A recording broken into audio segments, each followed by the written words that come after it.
Hello dear student, myself Sanjay sir, physics faculty. अभी तक जो हम वीडियो लेक्चर कर रहे थे वो एनसीईआरटी के क्लास नंबर 12, उसमें चैप्टर नंबर 2 इलेक्ट्रोस्टैटिक 2 या तो इलेक्ट्रोस्टैटिक पोटेंशियल एंड कैपेसिटर, उसका हम डिस्कशन कर रहे थे। उसमें हमारा पोटेंशियल पार्ट कंप्लीट हो चुका है। उसमें हम सेकंड पार्ट में थे। सेकंड पार्ट हमारा कैपेसिटर एंड कैपेसिटेंस। कैपेसिटर का हमने डिस्कशन किया था। कैपेसिटर क्या था? तो कि कैपेसिटर एनर्जी को स्टोर करने वाला डिवाइस है। ओके, कौन सी एनर्जी? तो कि इलेक्ट्रिकल एनर्जी, या तो हम ऐसा भी बोल सकते हैं इलेक्ट्रिक चार्ज को स्टोर करने वाला एक डिवाइस है। ओके, और कैपेसिटेंस क्या था? तो कैपेसिटेंस वो कैपेसिटर की कैपेसिटी है कि कितना चार्ज स्टोर कर सकता है कोई कैपेसिटर, या तो फिनोमिनन भी बोल सकते हो आप। ओके, कैपेसिटेंस फिनोमिनन है, मतलब में उसको हम बोल सकते हैं एबिलिटी टू चार्ज स्टोर या तो एनर्जी स्टोर, उसको हम क्या बोलेंगे? Capacitance. Okay, capacitor different type के होते हैं। फिक्स कैपेसिटर का सिंबल भी देखा था, वेरिएबल कैपेसिटर का सिंबल भी देखा था।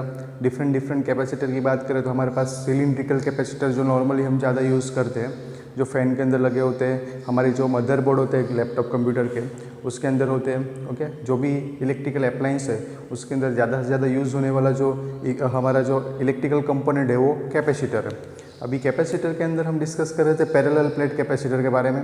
तो पैरेलल प्लेट कैपेसिटर का जो हमने इक्वेशन निकाला था, ओके, उस इक्वेशन का हम यूज़ करेंगे आगे न्यूमेरिकल्स के अंदर।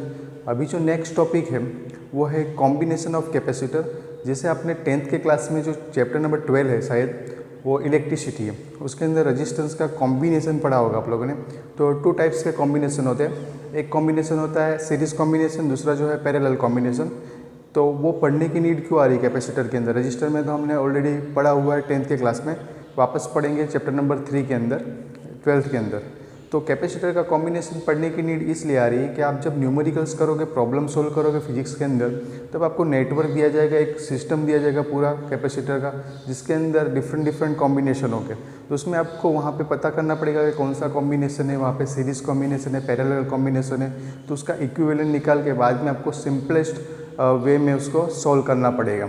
ओके, तो फर्स्ट ऑफ ऑल हमें यहाँ पे जो डिस्कस करना है वो डिस्कस करना है series and parallel combination of capacitor और सर्किट डायग्राम उसका, और लास्ट में कुछ एग्जांपल। तो फर्स्ट हम देखते हैं सीरीज कॉम्बिनेशन। तो सीरीज कॉम्बिनेशन, कोई सर्किट में आपको सर्किट गिवन हो और सर्किट के अंदर कैपेसिटर का कॉम्बिनेशन दिया और वो कॉम्बिनेशन सीरीज या पैरेलल, वो कैसे पता चलेगा? तो एक डायग्राम में ड्रॉ कर रहा हूँ यहाँ पे। फॉर एग्जांपल ये मेरे पास कैपेसिटर है। कैपेसिटर को मैं 2 पैरेलल लाइन से ड्रॉ कर रहा हूँ, parallel plate capacitor. Okay student, ये मेरे पास कैपेसिटर हुए, ये 2 मेरे कैपेसिटर है। अभी मैं 2 कैपेसिटर के साथ ही चल रहा हूँ और उसको ये कंडक्टिंग वायर से कनेक्ट किया है और उसको कुछ पोटेंशियल अप्लाई कर रहे हैं। जो पोटेंशियल अप्लाई करने के लिए हम बैटरी यूज़ करते हैं। अभी बैटरी का सिंबल तो सर ऐसा होता है, एक बड़ी वाली लाइन, एक छोटी वाली लाइन। तो ये कौन सा सिंबल है? तो ये हाई पोटेंशियल बैटरी, इसका वोल्टेज ज़्यादा होगा। ओके, ज़्यादा वोल्टेज वाली बैटरी दिखानी हो तो ये वाला सिंबल ड्रॉ करेंगे, कम वोल्टेज वाला दिखाना हो तो ये दिखाएंगे हम। ओके स्टूडेंट, तो यहाँ पे हमने बैटरी सप्लाई किया, थोड़ा लेबलिंग कर लेते हैं। ये अपनी बैटरी का बड़ी वाली लाइन होती है वो प्लस टर्मिनल, छोटी वाली लाइन होती है वो माइनस टर्मिनल। ओके, करंट की डायरेक्शन होती है कन्वेंशनल, जो करंट की डायरेक्शन 10th के अंदर पढ़ा था हमने, वो होता positive terminal to negative terminal. मतलब प्लस से करंट स्टार्ट होगा और कहाँ पे एंड होगा? तो कि नेगेटिव में एंटर होगा ऐसे। मतलब में करंट की direction positive to negative. Conventional जो वे है वो है पॉजिटिव टू नेगेटिव, बैटरी की टर्मिनल की बात करें। ये जो 2 कैपेसिटर, उसका कैपेसिटेंस कंसिडर कर दे C1 and C2, 2 different capacitance वाले अपने पास कैपेसिटर है। ओके, अभी कोई ये कॉम्बिनेशन सीरीज है पैरेलल, वो कैसे पता चलेगा? तो एक 3 मेथड आपको याद रखनी, टिप्स याद रखनी है आपको। वो टिप्स क्या है? तो कि पहले तो आपको देखना है कि यहाँ पे चार्ज कैसा होना चाहिए, same charge and different potential. Okay, और थर्ड में ओनली वन वे। यहाँ पे देखो कि बैटरी में से करंट जा रहा है। करंट क्या होता है? तो करंट होता है अपना I = Q/T per unit time में जो चार्ज फ्लो होता है उसको हम क्या बोलते हैं? करंट बोलते हैं। तो करंट जा रहा है मतलब चार्ज फ्लो हो रहा है। तो देखो यहाँ पे जब चार्ज आएगा तो चार्ज के पास कितने वे हैं? तो उसके पास सिंगल वे है और सभी में कैसा जाएगा? सेम चार्ज जाएगा। क्यों सेम चार्ज जाएगा? तो कि यहाँ पे कोई जंक्शन नहीं है, जंक्शन का मतलब होता है एक से ज़्यादा, टू से ज़्यादा वे। ओके, ये मान लो कि ये ऐसा कोई पॉइंट हो, तो ये पॉइंट को हम क्या बोलेंगे, जंक्शन बोलेंगे। ओके, हम ऐसा नहीं बोलते कि वापी जंक्शन है।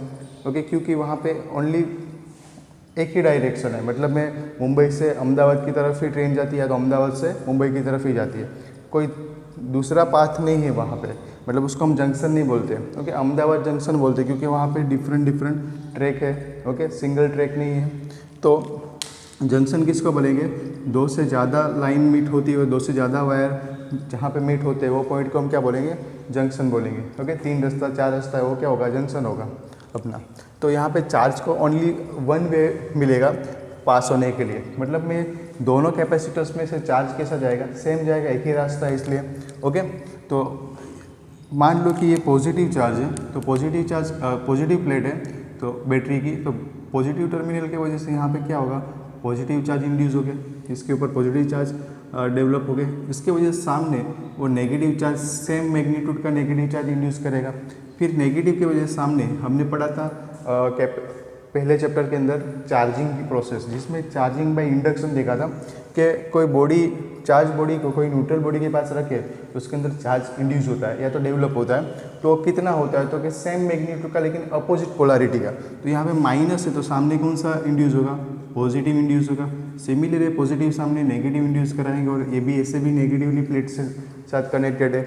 ओके, तो जितना चार्ज इसमें होगा उतना ही चार्ज इसमें इंड्यूस होगा, जितना इसमें उतना ही इसमें, ऐसे सब में चार्ज कैसा होगा, सेम रहेगा। तो जो फर्स्ट हमारी कंडीशन है कि सेम चार्ज होना चाहिए। ओके, दूसरा क्या होगा, तो पोटेंशियल डिफरेंस रहेगा। तो ये पोटेंशियल डिफरेंस क्यों रहेगा, तो देखो ये ओनली पॉजिटिव टर्मिनल इसके साथ कनेक्ट है और ये नेगेटिव टर्मिनल ये प्लेट के साथ, सेकंड कैपेसिटर की सेकंड प्लेट के साथ ही कनेक्टेड है। ये दो प्लेट के ऊपर तो कोई कनेक्ट नहीं है, मतलब मैं यहाँ का पोटेंशियल तो अलग हो जाएगा। ओके, सेम पोटेंशियल नहीं मिलेगा। तो यहाँ पे हम बोल सकते हैं कि मैं V जितना पोटेंशियल यहाँ से दे रहा हूँ, वो V जितना पोटेंशियल किस में कन्वर्ट हो रहा है, तो ये कैपेसिटर 1 के अक्रॉस में V1 में ड्रॉप हो रहा है और कैपेसिटर 2 के अक्रॉस में V2 के फॉर्म में ड्रॉप हो रहा है। मतलब मैं जो अपना वोल्टेज है वो वोल्टेज क्या होगा, कैपेसिटर 1 और 2 के बीच में ड्रॉप हो जाएगा। ओके, तो हम बोल सकते हैं क्यों डिफरेंट लिखा V1 और V2, तो देखो कि दोनों की कैपेसिटेंस की वैल्यू अलग अलग है, तो वोल्टेज ड्रॉप भी क्या होगा, अलग अलग होगा। तो डिफरेंट पोटेंशियल भी आप बोल सकते हो। ओके, फिर वन वे, तो वन वे मतलब क्या, तो चार्ज को पास होने के लिए, करंट को पास होने के लिए ओनली वन वे हो, तो वो जो कॉम्बिनेशन होता है उसको हम बोलते हैं सीरीज कॉम्बिनेशन।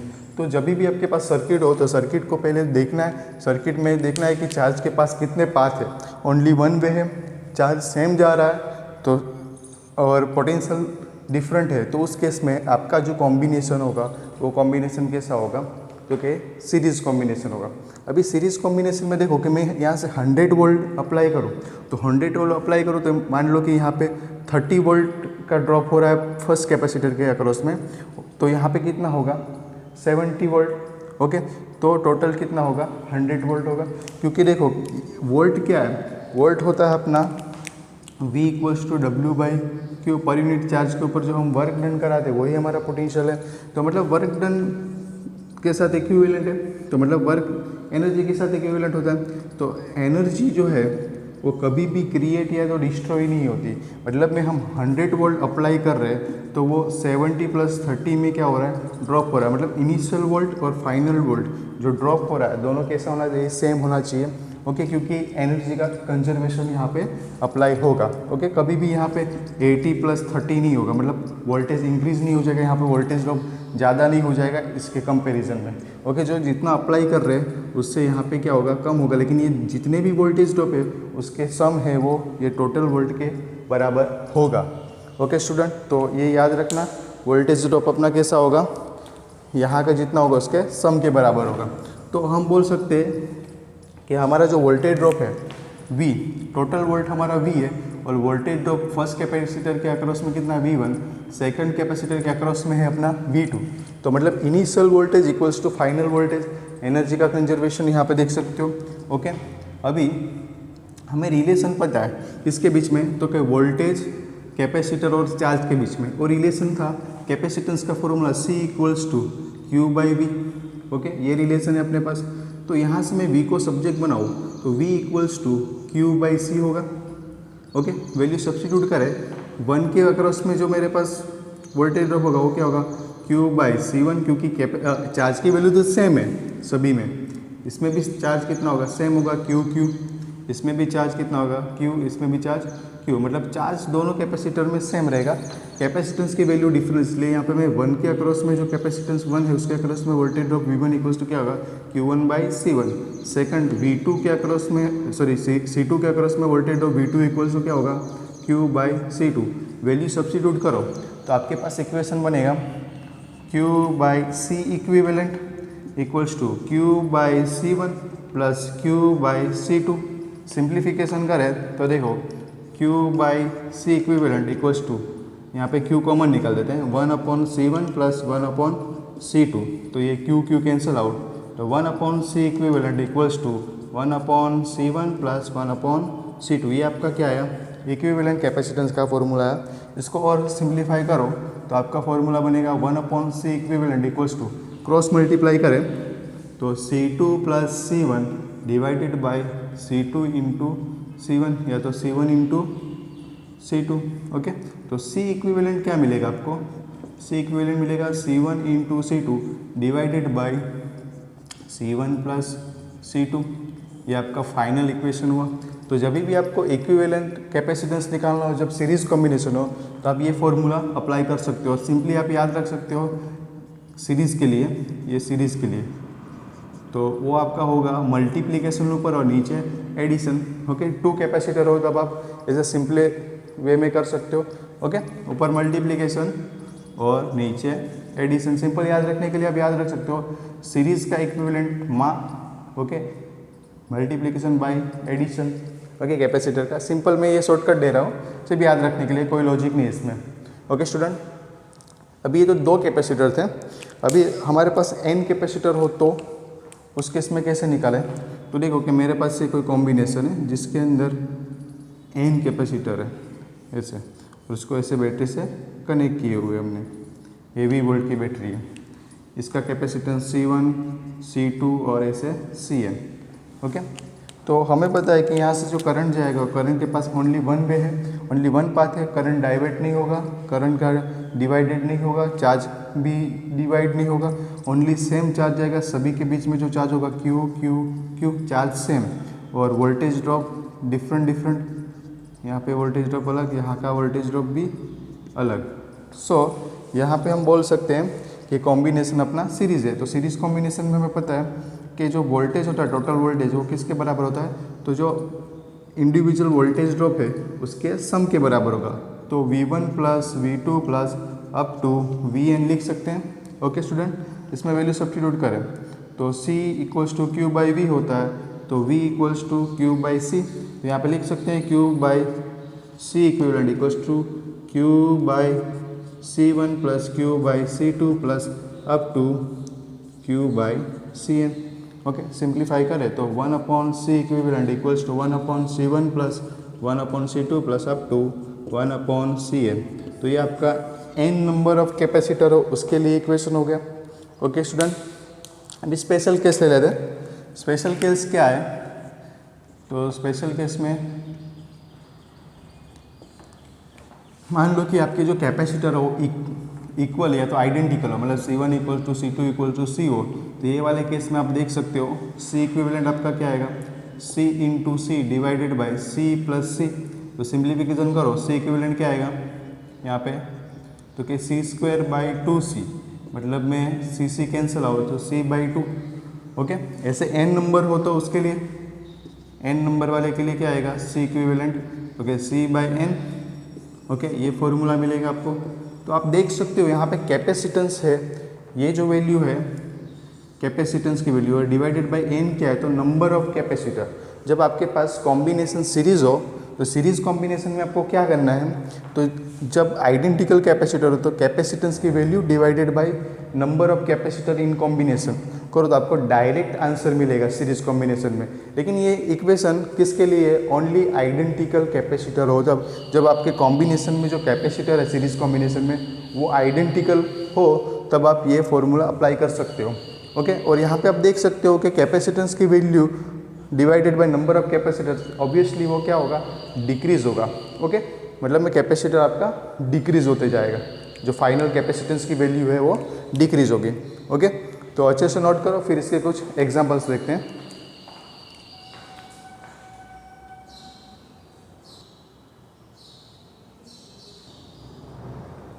ओके स्टूडेंट, तो सीरीज कॉम्बिनेशन का एग्जांपल देख लेते हैं, एक दो एग्जांपल देख लेते हैं हमारे पास। चलो एक एग्जांपल है, एग्जांपल नंबर 1। ये आपके पास कोई कॉम्बिनेशन है, ये terminal A and B. Okay, ये C1 C2, आपको C1 equals to C2 equals to 6 microfarad given है। ओके, तो देखो यहाँ पे दोनों आइडेंटिकल है और आपको क्वेश्चन में ऐसा बोला जाएगा C इक्विवेलेंट फाइंड करो। ओके, या तो ए बी के बीच में C इक्विवेलेंट फाइंड करो। तो उस केस में आपको क्या करना है, तो सिंपल हमें ये कॉम्बिनेशन कैसा है, सीरीज कॉम्बिनेशन है। और जब आइडेंटिकल कैपेसिटर हो तो आप डायरेक्टली फॉर्मूला अप्लाई कर सकते हो, C equivalent equals to C by N. Okay, C by N में देखो कैपेसिटेंस की value divide by number of capacitor in combination. तो कैपेसिटेंस की वैल्यू 6 माइक्रोफेराड है, divide by number of capacitor कितने हैं, 2। तो C इक्विवेलेंट इक्वल्स टू आप लिख सकते हो 3 माइक्रोफेराड है, ये आपका फाइनल आंसर। ओके, MCQ के अंदर आप शॉर्टकट यूज़ कर सकते हो, डायरेक्टली ये निकाल सकते हो। और जो दूसरी मेथड थी हमारी, ओके, मल्टीप्लिकेशन बाय एडिशन वाली, तो वो भी देख लेते हैं।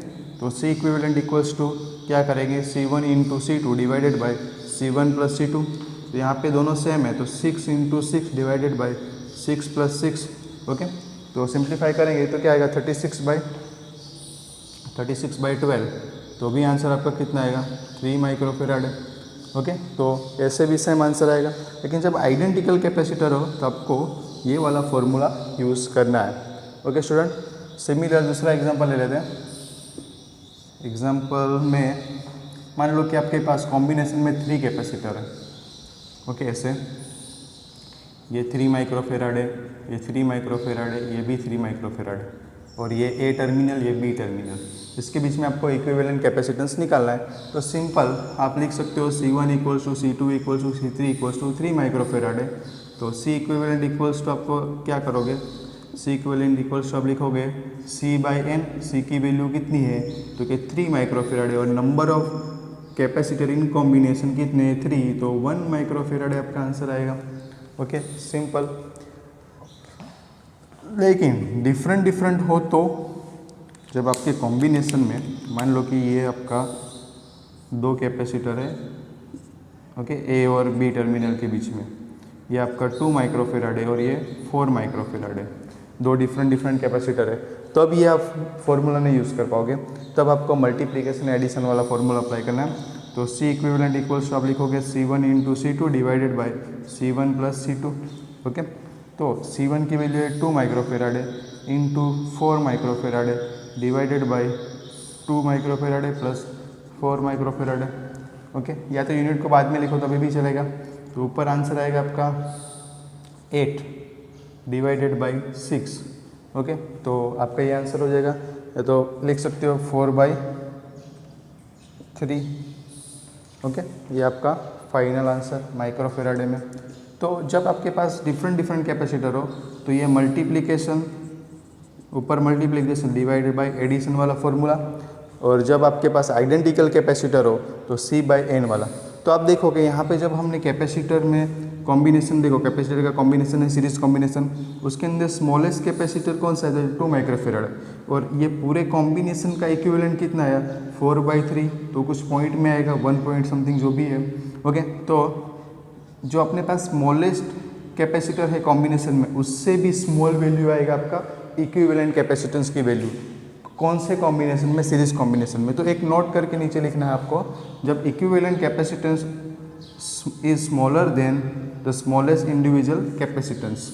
ओके, आपका कॉम्बिनेशन जब सीरीज होगा तो इक्विवेलेंट कैपेसिटेंस स्मॉलर होगा, किससे, तो कि आपके कॉम्बिनेशन में स्मॉलेस्ट कैपेसिटर होगा ना, इंडिविजुअल जो स्मॉलेस्ट कैपेसिटर, उससे भी स्मॉल कैपेसिटेंस की वैल्यू आएगी।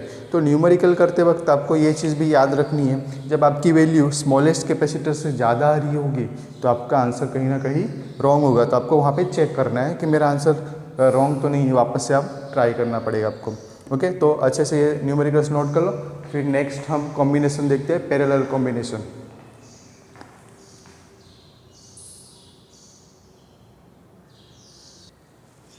ओके स्टूडेंट, तो हम देखेंगे अभी पैरेलल कॉम्बिनेशन। तो पैरेलल कॉम्बिनेशन के लिए मैं एक यहाँ पे सर्किट डायग्राम ड्रॉ कर रहा हूँ। आपने रेजिस्टेंस के अंदर कॉम्बिनेशन किया भी हुआ है, लेकिन हम कैपेसिटर के अंदर करेंगे। कैपेसिटर को ड्रॉ करेंगे पैरेलल प्लेट से। ये मेरे पास 2 कैपेसिटर है, 2 कैपेसिटर है जिसको मैं पैरेलल कॉम्बिनेशन में दिखा रहा हूँ यहाँ पे। ओके, ये पैरेलल कॉम्बिनेशन, ये बैटरी है। बैटरी और कैपेसिटर के सिंबल के अंदर चेंज होना चाहिए, ओके, सेम नहीं होने चाहिए। अभी देखो, ये अपने पास कॉम्बिनेशन है, ये प्लस टर्मिनल, ये माइनस टर्मिनल, ये पैरेलल कॉम्बिनेशन है। तो इसमें याद कैसे हम पता करेंगे ये हमारा पैरेलल कॉम्बिनेशन है?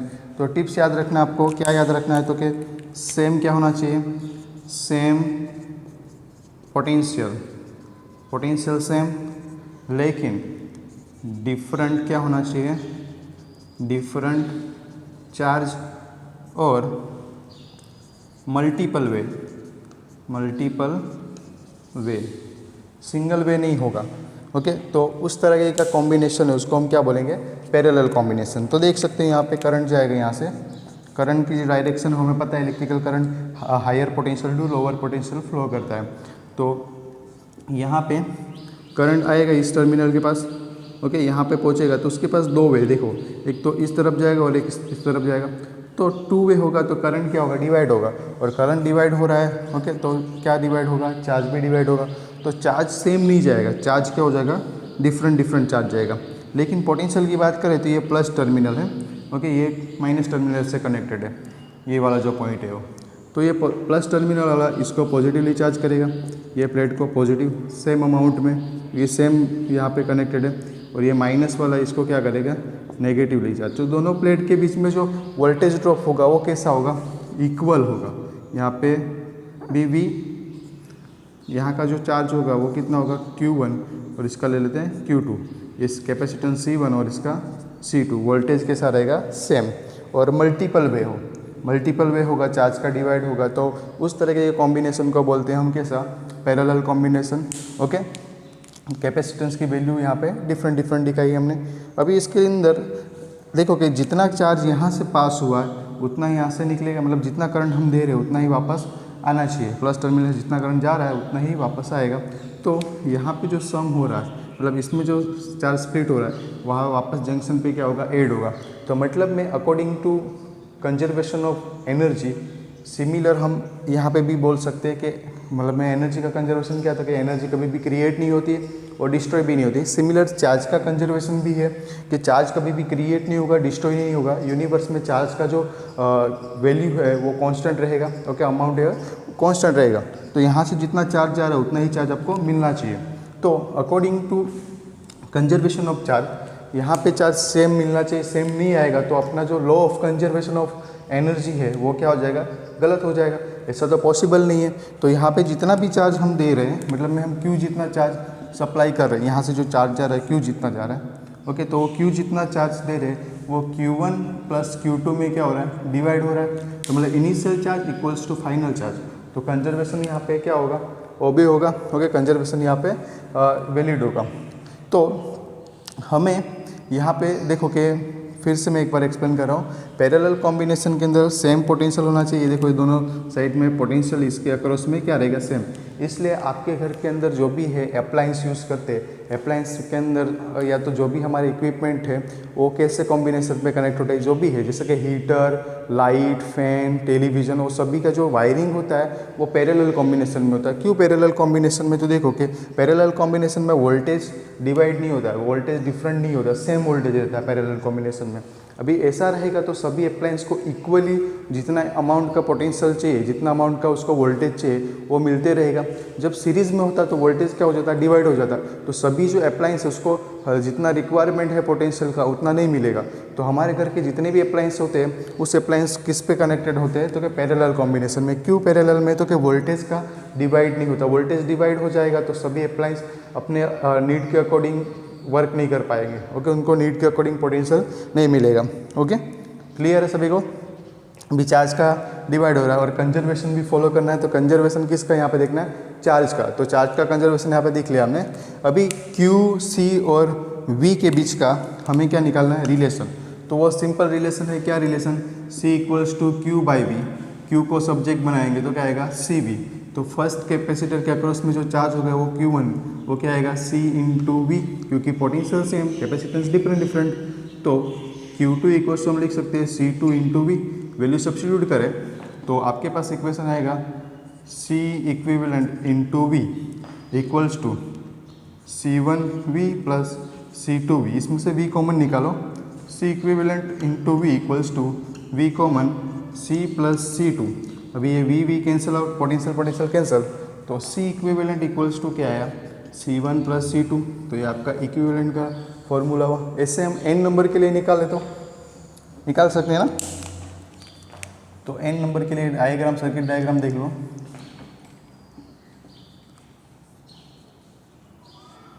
ये आपका फर्स्ट कैपेसिटर, सिमिलर ये सेकंड,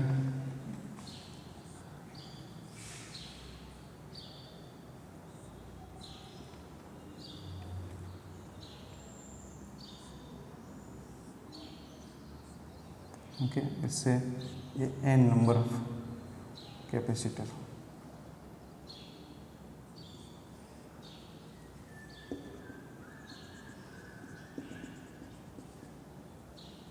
ओके, ये अपनी सर्किट डायग्राम, ये बैटरी, ओके, जिसको कंडक्टिंग वायर से कनेक्ट किया है। ये अपना प्लस टर्मिनल, ये माइनस, करंट की direction plus two minus. Okay, फिर कैपेसिटेंस की वैल्यू लिख लेते हैं। ये अपना कैपेसिटेंस की value C1, C2 up to कहाँ तक? ओके, Cn तक। ओके, ये डॉटेड लाइन का मतलब है यहाँ से n number of capacitor. Okay, नीचे बहुत सारे कैपेसिटर होंगे।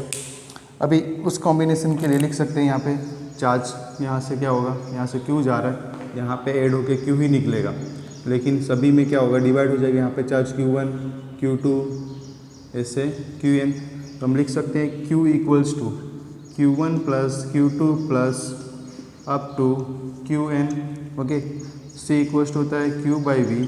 तो Q इक्वल्स टू लिख सकते हैं CV। ओके, वैल्यू सब्स्टिट्यूट करें तो इक्वेशन बनेगा C equivalent into V equals to C1V plus C2V plus up to CNV। सभी में से V कॉमन निकाल के कैंसिल आउट कर दो तो C इक्विवेलेंट इक्वल्स टू क्या आएगा? C1 plus C2 plus up to C, यानी ये n नंबर ऑफ कैपेसिटर के लिए। ओके, अभी एक स्पेशल केस ले लें। स्पेशल केस क्या? स्पेशल केस ये है कि सभी आइडेंटिकल ले लें। तो फर्स्ट केस में आइडेंटिकल है। मान लो कि आपका दो कैपेसिटर का जो कॉम्बिनेशन है, ये तो सीरीज हो गया, पैरेलल कॉम्बिनेशन ये वाला, इसके अंदर ये दोनों जो कैपेसिटर है आपके कैसे आइडेंटिकल है? C1 C2। Okay, C1 C2 जो है वो आपका आइडेंटिकल है। C1 equals to C2 equals to C। तो उस केस में आपका जो इक्विवेलेंट होगा वो क्या आएगा? C प्लस C, मतलब 2C। ऐसे n नंबर हो तो आएगा आपका NC। मतलब में आपका जो कैपेसिटेंस की जो वैल्यू है वो क्या होगी? इंक्रीज होगी। ओके, जो फाइनल कैपेसिटेंस का इक्विवेलेंट होगा वो आपका क्या होगा? इंक्रीज होगा। तो पैरेलल में कैपेसिटेंस की वैल्यू इंक्रीज होती है और सीरीज में क्या होती है? डिक्रीज होती है। वो रेजिस्टेंस से डिफरेंट है। रेजिस्टेंस में सीरीज में इंक्रीज होता है और पैरेलल में डिक्रीज होता है। लेकिन कैपेसिटर के केस में क्या होता है? पैरेलल में क्या होगा? वो इंक्रीज होगा और सीरीज में डिक्रीज होगा। ओके, अच्छे से नोट कर लो। उसके बाद हम कुछ न्यूमेरिकल्स करते हैं, इसके एग्जाम्पल्स करते हैं।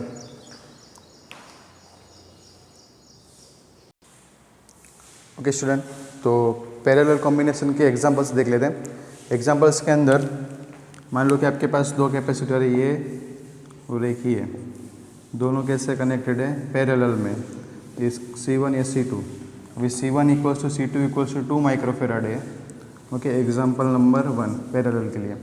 तो फॉर्मूला क्या है? C equivalent equals to NC।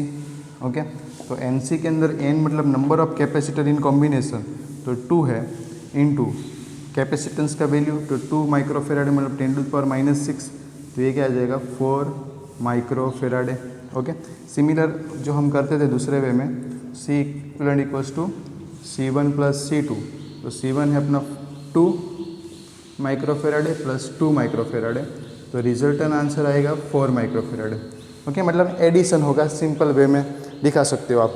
तो आपका जो फाइनल आंसर देखोगे 4 आ रहा है, तो 4 आ रहा है तो देख सकते हो आपके जो आपका लार्जेस्ट, दूसरा एक एग्जांपल लेते हैं, इसमें दोनों सेम है इसलिए दूसरा एग्जांपल देखो कि ये मान लो कि आपके पास 6 माइक्रोफेराड है और अनदर कैपेसिटर है वो आपका 3 माइक्रोफेराड है।